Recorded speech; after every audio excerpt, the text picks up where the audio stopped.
నమః శివాయ. నతిభిర్నుతిభిస్త్వమీశ పూజా విధిభిర్ధ్యాన సమాధిభిర్న తుష్టః. ధనుషా ముసలేన చాశ్మభిర్వా వదతే ప్రీతికరం తథా కరోమి.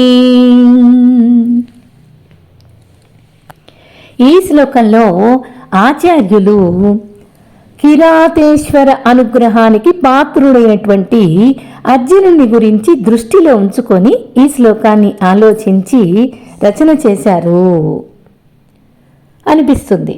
అలా నేను కూడా పరమేశ్వర అనుగ్రహానికి పాత్రుణ్ణి కావాలి అంటే ఏమేం చెయ్యాలి అని ఆలోచించి ఒక చమత్కారంగా పరమేశ్వరునికే నివేదించి చూపిస్తున్నారు.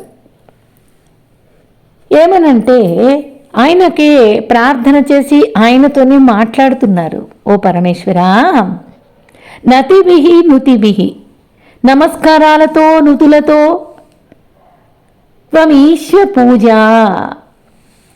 అంటే స్తోత్రాలతో నిత్యం పూజలతో, విధిభి ధ్యాన సమాధిభిర్నతుష్టః ఇంకా ధ్యానాదులతో సమాధులతో నీవు సంతృష్టి చెందలేదు కదా. నమస్కారాలు చేసినా నీకు సంతోషం లేదు, స్తోత్రాలు చేసినా నీకు సంతోషం కలగలేదు. నిత్యం పూజలు జపము ధ్యానము చేస్తే నువ్వు ప్రీతికరుడివి కాలేదు. సమాధులతో నీకు సంతృష్టి అసలే కలగలేదు అని అనిపిస్తుందయ్యా.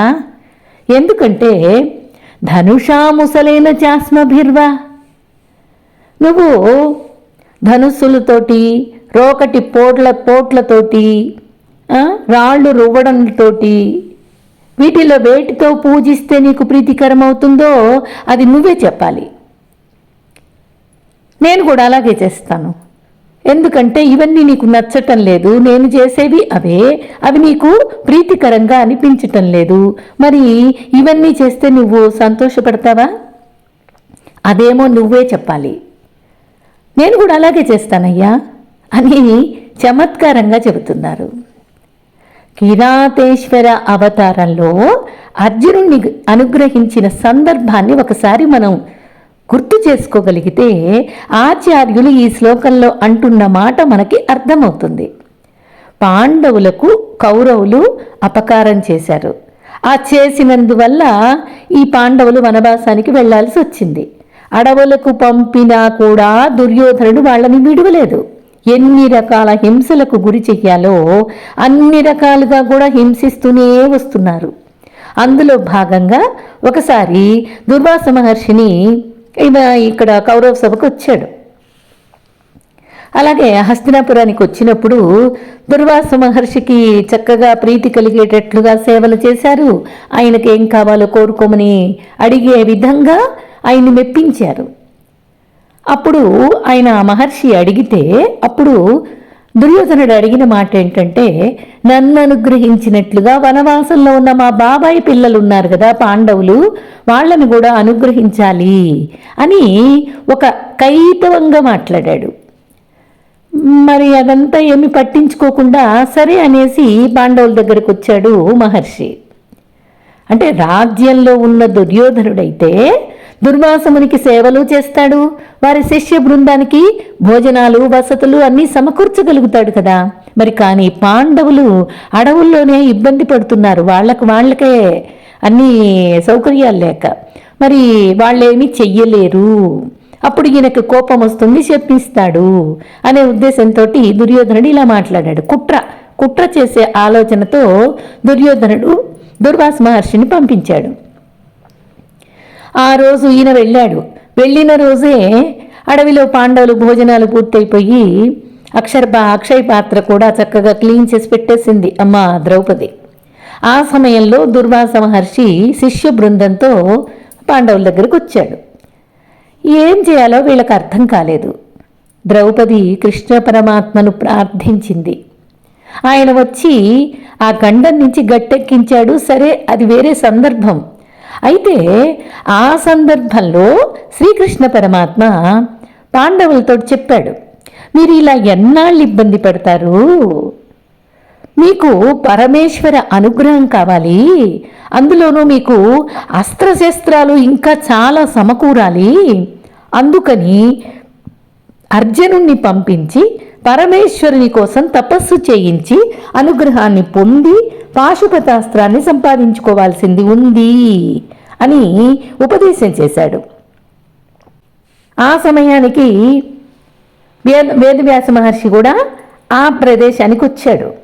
అక్కడికి వచ్చి, అవును, మీరు ఇబ్బందులు పడుతున్నారు, ఆ ఇబ్బందులు తప్పవు, ధర్మస్థాపన జరగాలి అంటే ఈ మాత్రం కష్టాలు ఏ జీవుడైనా పడవలసిందే, తప్పదు అని శ్రీకృష్ణుడు చెప్పినటువంటి మాట మీరందరూ వినండి అని చెప్పాడు. వేదవ్యాస మహర్షి కూడా చెప్పేసరికి, సరే, మన సన్నిహితుడు దైవము కృష్ణ పరమాత్మ చెప్పాడు, మన పెద్దలు, తాతలు, పెద్దతండ్రులు అయినటువంటి వేదవ్యాస మహర్షి చెప్పాడు. ఇంకా వీళ్ళందరూ కూర్చొని చర్చించుకొని సరే అర్జునుడు వెళ్ళాలి, తపస్సు చెయ్యాలి, పాశుపతాస్త్రాన్ని పొందాలి అని నిర్ణయం చేసుకున్నారు. వేదవ్యాస మహర్షి పిలిచి, పరమేశ్వర అనుగ్రహం చాలా కష్టసాధ్యం, నువ్వు ఇంద్రుణ్ణి కూడా అనుగ్రహింప చేసుకుంటూ ఇంద్రానుగ్రహంతో పాటుగా పరమేశ్వర అనుగ్రహాన్ని నువ్వు అనుగ్రహం కోసం ప్రయత్నం చెయ్యాలి అని చెప్పాడు. తర్వాత ఏం చెయ్యాలి అనేది నీకే తెలుస్తుంది, ముందు ఈ పని చెయ్యి అని చెప్పి ఇంద్ర మంత్రోపదేశం చేశాడు. అర్జునుడు హిమాలయాలకు వెళ్ళాడు. ఇంద్రుడి అనుగ్రహం కోసం తపస్సు చేస్తూ అలాగే పార్థివలింగాలకు పూజలు అద్భుతంగా సాగుతున్నాయి, భక్తితో సాగుతున్నాయి. ఇంద్రుడు బ్రాహ్మణ వేషంలో వచ్చాడు. అర్జునుడు సాధన చూసి ప్రత్యక్షమయ్యాడు. సహజంగానే ఇంద్రుడికి కూడా అర్జునుడి మీద కాస్తంత ప్రీతి ఎక్కువగానే ఉంది. అర్జునుడు ఇంద్రుని కొడుకే అని చెప్తారు కదా. నువ్వు చేస్తున్న తపస్సు చాలా బాగుందయ్యా, కానీ పరమేశ్వర అనుగ్రహానికి ఇంత మాత్రం సరిపోదు, ఇంకా తీవ్ర తపస్సు చేసి తీరాలి. అందుకోసం నేను శివమంత్ర దీక్షను నీకు ఇస్తాను. ఆ శివమంత్ర దీక్షతో నమస్కారాలు, స్తోత్రాలు, పూజలు, ధ్యానాలు, సమాధి స్థితిని నువ్వు పొందాలి. అవన్నీ సాధించినట్లయితే పరమేశ్వరుడు నిన్ను అనుగ్రహిస్తాడు అని చెప్పాడు. సరే అన్నాడు అర్జునుడు. మంచి శ్రద్ధగా, భక్తిగా ఇంద్రుడు ఏమైతే చెప్పాడో అవన్నీ చేస్తూ, ఇప్పుడు శంకరాచార్యులు ఈ శ్లోకంలో నతివిస్త్వమీశ పూజ విధి విధ్యాన సమాధి భిన్న తుష్ట ధనుషా ముసలేన చాష్మభిర్వా, ఇవన్నీ చేస్తున్నాడు. మంత్రదీక్షతో, భక్తితో అన్నీ చేశాడు. అలాగే పూర్తి సాత్విక భక్తితో సమాధి స్థితిని చక్కగా సాధించాడు కూడా. ఈ లోపల దుర్యోధనుడు మళ్ళీ మూకుడు అనేటటువంటి అడవి పందిగా రూపాన్ని అర్జునుడి మీదకు పంపించాడు. ఆయన తపస్సు చేసుకుంటున్నాడు. ఆ స్థానానికి ఈ అడవి పంది వచ్చింది. ఇదంతా శివయ్య చూస్తున్నాడు. సరే, అర్జునునికి పరీక్ష పెట్టడానికి సరైన సమయమే ఇది అని అనుకున్నాడు. వెంటనే పరమేశ్వరుడు కిరాత వేషంతో వచ్చాడు. మామూలుగా రాలేదైనా. మంచి ధనుర్బాణాలు, మంచి ధనుస్సు, అందమైన కిరాత వేషం ధరించాడు. ఆయన ఒక్కడే కాదు, ఆయనతో పాటు అమ్మవారు కూడా అర్జునుడికి ఈ స్వామి ఎలాంటి పరీక్షలు పెడతాడో కదా, బిడ్డని ఇంకా పరీక్షలకు గురి కాకూడదు, ఇప్పటికే పాండవులు బాధపడుతున్నారు, అర్జునుడిని ఎలాగైనా కాపాడాలి అని అమ్మవారు కూడా స్వామివారితో వచ్చింది. ఆ తర్వాత ఆది దంపతులు వీళ్ళెక్కళ్లే కాదు, వీళ్లతో పాటు శివగణాలు కూడా కిరాత వేషాలు ధరించారు.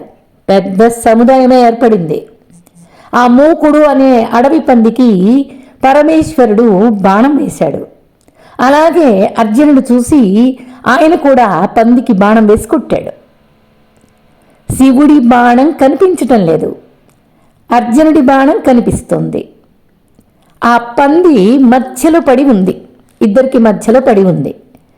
అర్జునుడు ఏం చేశాడంటే తన బాణాన్ని తీసుకోవడానికి వచ్చాడు.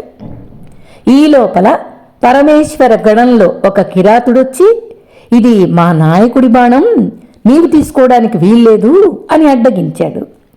ఇద్దరికీ మాట పెరిగింది. ఇది నాది అంటే ఇది నాది అనుకున్నారు. ఈ కిరాతుడు అడిగాడు, అసలు నువ్వు ఏమయ్యా, నువ్వు తపస్వి వేషంలో ఉన్నావు కదా, నీకు ఈ ధనుస్సు బాణాలు నీ దగ్గర ఎందుకుంటాయి? ఇది నీకు సంబంధించినదే కాదసలు. మా నాయకుడు అసలే మంచి కోపధారి. నువ్వు ఇలాంటి పిచ్చి మాటలు వదిలేసాయి. నీకు ఈ బాణాలు ఇవన్నీ నీవి కాదు. మా నాయకుడు గనక ధనుస్సుతో వస్తే నువ్వు అస్సలు తట్టుకోలేవు.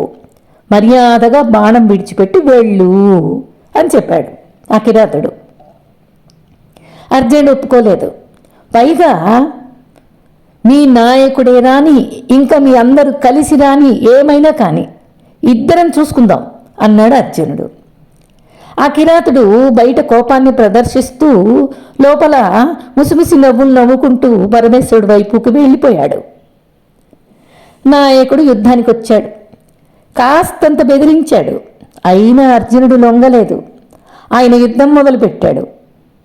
ముందుగా అర్జునుడి దగ్గర బాణాలతోటి యుద్ధం సాగుతూ ఉంది. ఆయన దగ్గర ఉన్న బాణాలన్నీ అయిపోయేదాకా యుద్ధం చేశాడు.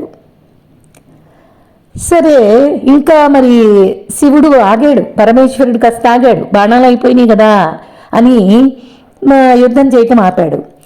సరే, అప్పుడేం చేశాడు అర్జునుడు? అక్కడ అడవి కదా అది, అక్కడ ఉన్న కర్రలు, చెట్టు కొమ్మలు అన్నీ తీసి, అక్కడేవో పగిలిన రోకళ్ళు అవన్నీ ఉన్నాయి, అవన్నీ తీసి బాణాలుగా చేసి వాటితోటి యుద్ధం చేయటం మొదలుపెట్టాడు. అవి కొంతసేపు సాగినాయి. కాసేపటికి అవి అయిపోయినాయి. ఇంక తర్వాత చుట్టుపక్కలంతా చూస్తే కింద ఉన్న రాళ్ళు తీసి ఆ కిరాతుని మీదకి అర్జునుడు రాళ్ళు రువ్వుతున్నాడు. తీవ్రంగా రాళ్ళు వేసేస్తున్నాడు. అవి పరమశివుణ్ణి తాకుతున్నాయి కూడా. పరమేశ్వరుడు అర్జునుడి వీరత్వానికి లోపల సంతోషపడుతూ ఉన్నాడు. భక్తులు ఎలాగైతే తుమ్మి పూలతోటి, మారేడు దళాలతోటి పూజ చేస్తే ఎంత సంప్రీతుడవుతాడో అంత సంతోషపడుతున్నాడు. ఎందుకు అంటే ఇతను కర్తవ్యనిష్టలో ఉన్నాడు. తన స్వభావంతోనే ప్రవర్తిస్తున్నాడు. ఇతనేమి వైరభావంతో యుద్ధం చేయడం లేదు. తన మాటను కాదనటంతో తన స్వభావంతోనే యుద్ధం చేస్తున్నాడు. స్వభావం ఏంటి అంటే క్షత్రియుడు. తనని అవమానించకూడదు, అవమానిస్తే ఒప్పుకోకూడదు. స్వభావంతోనే యుద్ధం చేస్తున్నాడు. ఎక్కడ శత్రుత్వం కనపట్టలేదు. మరి అమ్మవారేమో అర్జునుడిని కాపాడాలి అని ఆమె ఏమేమో మంత్రాలు జపము చేస్తూ ఉంది. ఏమైనా అర్జునుడికి ఆపద రాకూడదు అని. ఇలా జరుగుతూ ఉండగా అర్జునుడికి రాళ్ళు కూడా అందని పరిస్థితి వచ్చేసింది.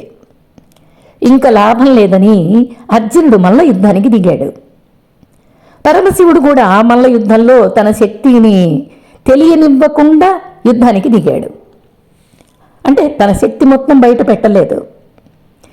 ఇంకా దాంతో అర్జునుడు ఏం చేశాడు? పరమేశ్వరుని 2 కాళ్ళు పట్టుకున్నాడు. గిర గిర గిర గిర గిర తిప్పడం మొదలు పెట్టేశాడు. పరమశివునికి నవ్వు ఆగడం లేదు. పక్కపక్క నవ్వేస్తున్నాడు పరమశివుడు. అప్పుడు అర్జునుడికి సందేహం వచ్చింది.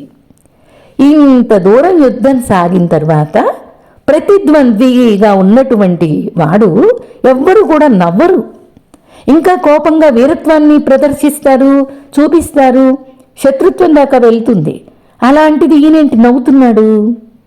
ఇలా యుద్ధం చేస్తారు తప్పితే పక్కపక్క ఎవరు నవ్వరు కదా, ఇలా నవ్వుతున్నాడేంటి అంటే నన్ను పరీక్షించడానికి ఆ పరమేశ్వరుడే ఇలా వచ్చి ఉంటాడు అని తన మనసులో అర్థమైంది. కనిపెట్టేశాడు. వెంటనే పరమేశ్వరుని దించి నించోపెట్టి 2 కాళ్ళ మీద పడిపోయి, స్వామి నీవని తెలియక ఇంత యుద్ధం చేశాను, నన్ను క్షమించు. ఈ బాణాలు, కర్రలు, రోకళ్ళు, రాళ్ళు వేసిందే కాకుండా మల్ల యుద్ధం కూడా చేశాను. నీ పాదాలు పట్టుకొని ప్రార్థించవలసింది నిన్ను కాళ్ళు పట్టుకొని గిరగిర తిప్పేశాను. అపరాధం జరిగిపోయింది స్వామి అని పాదాలు పట్టుకొని ప్రార్థించడం మొదలుపెట్టాడు. క్షమించమని ప్రార్థించాడు. పరమేశ్వరుడు, లేదు లేదు అబ్బాయి అర్జున, నీ యుద్ధ నైపుణ్యం చూడటానికే వచ్చాను నేను. నువ్వు చాలా చక్కగా యుద్ధం చేశావు. నీ ధైర్యము, నాకు నీ బుద్ధి లక్షణము, నీ క్షాత్ర ధర్మము చక్కగా చూపించావు. నిర్వైర బుద్ధితో ఉన్నావు. ఎక్కడ నువ్వు శత్రువుగా చూడలేదు. వీరుడు అనేటటువంటి వాడు ఎలా ఉండాలో అలా ప్రవర్తించావు. క్షత్రియుడు అనేవాడు ఎలా ఉండాలో అలాగ యుద్ధం చేశావు. నీకు పాశుపతాస్త్రమే కాదయ్యా, ఎన్నో వరాలను ఇస్తాను, ఎన్నో అస్త్రాలను ప్రసాదిస్తాను. అయితే ఈ పాశుపతాస్త్రానికి శ్రీకృష్ణ పరమాత్మ మార్గదర్శకుడుగా ఉండాలి. ఆయన ఉంటాడు. ఆయన చెప్పినట్లుగా దీనిని ఉపయోగించు. మీరు ధర్మపరాయణులు కదా, తొందరపడరు, మీ అందరికీ మంచిదవుతుంది అని ఆశీర్వదించి పంపించాడు. దాన్ని కిరాతార్జున స్టోరీ అని ఒకటి ఇంతకుముందు మనం విని ఉంటాం, అందరము ఇది వినే ఉంటాం. కిరాతార్జున స్టోరీ కథ. ఈ కథ అంతా దృష్టిలో పెట్టుకొని శంకరాచార్యులు అర్జునుడు కావచ్చు, లేదా నాలాంటి వాళ్ళు కావచ్చు, నీకు నమస్కారాలు చేస్తే నీకు సంతోషం కలగలేదా? అలాగే స్తోత్రం చేస్తే పెద్దగా తృప్తి కలగలేదా? పోనీ ఇంకా పూజలు చేసినా, ధ్యానం చేసినా, జపం చేసినా, సమాధులు కలిగినా నీకు ప్రీతికరంగా లేదు కదా? అందుకని యుద్ధం చేస్తుంటే మాత్రం చాలా సంతోషంతో కనిపించావు. చక్కగా నీ అనుగ్రహాన్ని చూపించావు. అయితే బాణాలతోనా, కర్రలు, రోకళ్ళు, రాళ్లతో యుద్ధం చేస్తే నీకు ప్రీతి కలుగుతుంది కదా? ఇలా ఇందులో వేటితో నీవు సంతోషించావో నాకు చెప్పు, నేను అలాగే చేస్తా. వదతే ప్రీతికరం తథా కరోమి. ఇందులో వేటితో నీకు సంతోషం కలిగిందో దాని విషయం నాకు చెప్పు, నేను అలాగే నీకు పూజ చేస్తాను. నేను చేసినవన్నీ నీకు సంతృప్తినివ్వలేదు కదా అని ఒక చమత్కార ధోరణిలో శంకరాచార్యులు ఈ శ్లోకంలో ప్రార్థన చేసి చూపిస్తున్నారు. అయ్యా, నాకు కావలసింది నీ అనుగ్రహం. నువ్వు ప్రీతిగా ఉండడం నాకు కావాలి, అంతే తప్ప ఇంకేమీ నాకు వద్దు. ఇప్పుడు నాకు అర్థమైంది ఏమిటంటే, నీవు కర్తవ్యంతో కూడిన ధర్మానికి విలువనిస్తావు, కానీ వస్తువులకు విలువని ఇవ్వవు. వారి యొక్క భక్తి మాత్రమే నీ అనుగ్రహానికి పాత్రులు కాగలుగుతారు. అంతేగాని ఇవన్నీ పూజలు, నమస్కారాలు, స్తోత్రాలు, ధ్యానము, జపము, సమాధి ఇవన్నీ చేసినా వీటిల్లో భక్తి ప్రధానం కావాలి. పోనీ అలా కాకుండా ఈ బాణాలు, రాళ్ళు, రోకళ్ళు, కర్ర ముక్కలు వీటితోటి చేసిన లోపల భక్తి ప్రధానంగా ఉండాలి. కర్తవ్య నిష్ట కావాలి, అది ధర్మంతో ఉండాలి. ఇలాగా నా హృదయంలో ఏది పరమేశ్వరుని భక్తితో చేసే విధంగా, నీకు సమర్పణ భావంతో చేసే విధంగా నన్ను ఆశీర్వదించు అని అద్భుతంగా ఆచార్యులు ఈ శ్లోకంలో మనకి చక్కగా నిరూపణ చేశారు. అర్జునుడు యుద్ధం చేసిన కథ అందరం ఇంతకుముందు విని ఉన్నాం, ఇప్పుడు జ్ఞాపకం చేసుకుంటున్నాం. నతిభిర్నృతిభిస్త్వమీశ పూజా విధిభిర్ధ్యాన సమాధిభిర్న తుష్టః ధనుషా ముసలేన చాశ్వభిర్వా వదతే ప్రీతికరం తథా కరోమి. ఓం నమః శివాయ.